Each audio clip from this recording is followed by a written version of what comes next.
אני כל הזמן חוזרת ומטריעה בכם ואומרת לכם להיזהר מתביעות לשון הרע.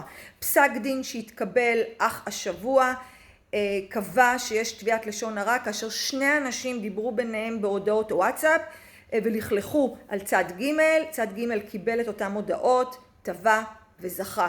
כלומר, גם אם אני מדברת עם צד שני בהודעות והצד שלכלכתי עליו שומע את זה, הוא יכול להגיש תביעה ויכול גם לנצח. זה נכון לגבי סכסוכים בין שכנים, זה נכון גם בין סכסוכים בין זוגות, בין גבר ואישה, כאשר מתגרשים ואז הם מלכלכים אחד על השני עם צד שני וזה מגיע לידיעתם.